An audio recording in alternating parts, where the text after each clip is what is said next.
sais pas si quelqu'un me comprend ce matin. Il m'a fait ça. Ça là, je suis d'accord. Il t'a fait ça. Mais la Bible me dit, à cause de Jésus, parce que tu es chrétien, tu n'as pas le choix de te soumettre au pardon. Il n'y a pas à discuter. L'offense là, on verra après.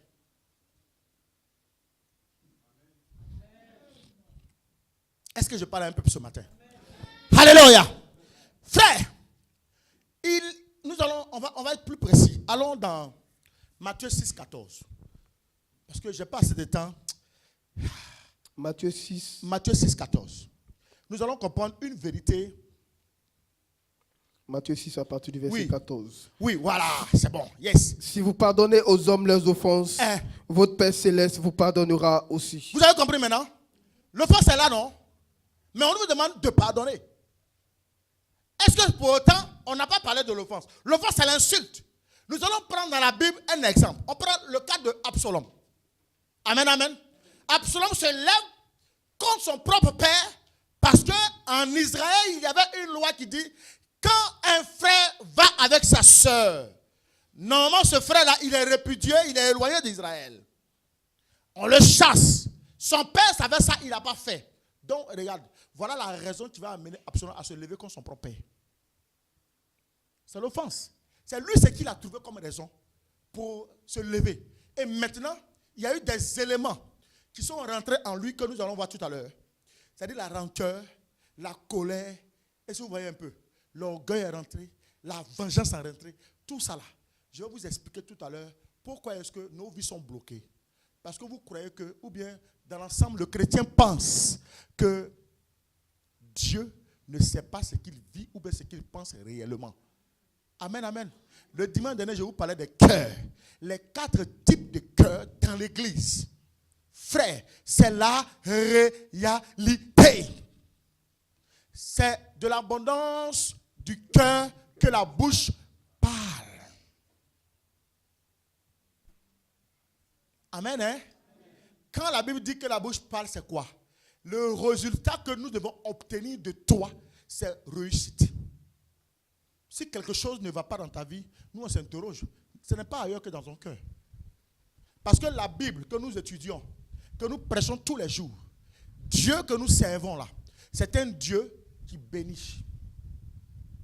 Qui bénit à condition que son enfant soit dans un processus d'obéissance à la grâce. Il n'y a pas autre chose. Mon frère, un véritable enfant de Dieu ne souffre pas. Amen, amen. Les épreuves vont venir. C'est pour... Ça dit que ça vient. C'est normal que ça vienne. Ça ne va pas t'empêcher de venir. Tu dois grandir. Mais ce n'est pas pour te détruire. La Bible dit, le peuple d'Israël était dans le désert. Le désert chaud. Je pourrais dire 400% de chaleur chaude. La Bible dit, leurs vêtements n'ont point été usés. Leurs chaussures n'ont point été usées. Amen, amen. C'est pour dire quoi? Quand l'épreuve vient dans ta vie, c'est pour t'amener à interroger ton cœur.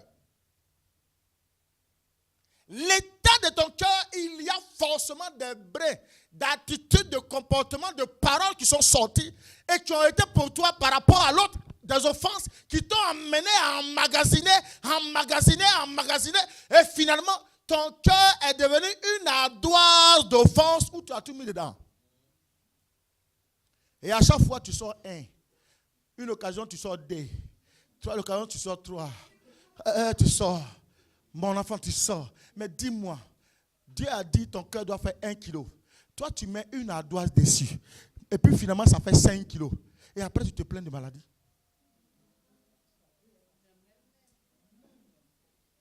Amen. Un poids qui est au-delà de ton poids normal, ça va être un fardeau pour toi. Amen. Mon enfant, pardon, décharge ça. Ce n'est pas à ta hauteur. Libère. Si vous ne pardonnez pas les hommes, n'est-ce pas? Pas. Aux hommes. Mais si vous ne pardonnez pas aux hommes, votre Père ne vous pardonnera pas non plus vos offenses. C'est clair.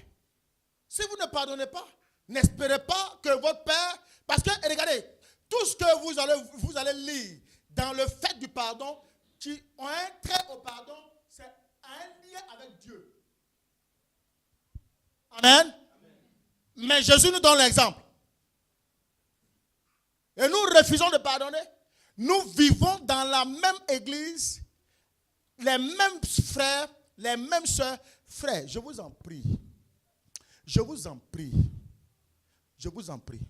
Vous savez, dans les actes prophétiques, là, il y a un des éléments qui fait partie des actes prophétiques, la Sainte Seine. C'est un acte prophétique qui libère, qui guérit. La Sainte Seine. Que je vous fais tous les jours, là. Ou bien quand le mois se donne. N'est-ce pas? Regardez le symbole de la Sainte Seine. Nous mangeons le même pain. Le corps de Christ a été déchiré. Nous déchirons encore le corps de Christ. Nous le mangeons. Et ensuite, nous faisons quoi? Nous buvons ensemble dans la même coupe. Est-ce que vous pouvez imaginer quelqu'un, ton frère et toi, vous buvez dans la même coupe et puis tu lui tends les pièges, tu lui envoies des pics. Tu lui envoies des flèches. Pourtant, nous buvons dans la même coupe. C'est une malédiction.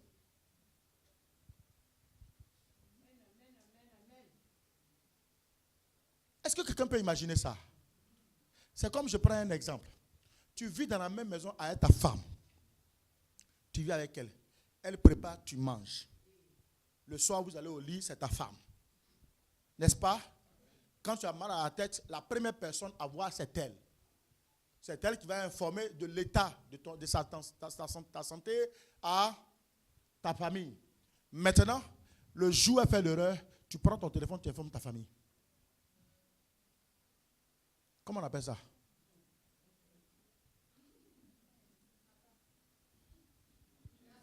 Maintenant, toi, tu vas justifier ton acte par le fait qu'elle a fait ça. Mais ce qu'elle a fait là, c'est entre vous deux. C'est dans la maison. Et ça doit se régler dans la maison. C'est ce que la Bible nous enseigne. À partir du moment, ça quitte le cadre de la maison, tu vas faire rentrer Satan. C'est fini. Il y a des situations qui te sortent. Hey, demandez derrière ici. Moi, tu vas te tromper, tu vas aller appeler quelqu'un, tu vas informer quelqu'un. Ce jour-là, toi ou quelqu'un là, vous prenez vos bagages, vous partez. Non! Non! Parce que celui qui arrive, il a deux identités. Il vient pour arranger quand ça l'arrange. Mais en réalité, il vient pour détruire. Parce que quand il va finir, vous croyez qu'est-ce qu'il va pouvoir faire? La faiblesse de ton mari, là, il va aller étaler ça plus loin. La faiblesse de ta femme, il va aller étaler ça plus loin. C'est pour cela que la Bible insiste. J'ai compris, il t'a offensé. J'ai compris, il t'a offensé. Mais d'abord, soumettez-vous au pardon obligatoire de manière spontanée. Après le reste, on va voir. Chérie, c'est vrai, ou bien ma soeur, vraiment, ce que tu m'as dit la dernière fois, il ne faut plus jamais dire ça. Mais à cause de Jésus, je te pardonne. Terminé.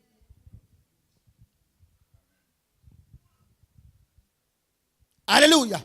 Frère, nous voyons souvent, nos vies sont bloquées, paralysées, ça ne bouge pas, et nous voulons forcément trouver un fautif.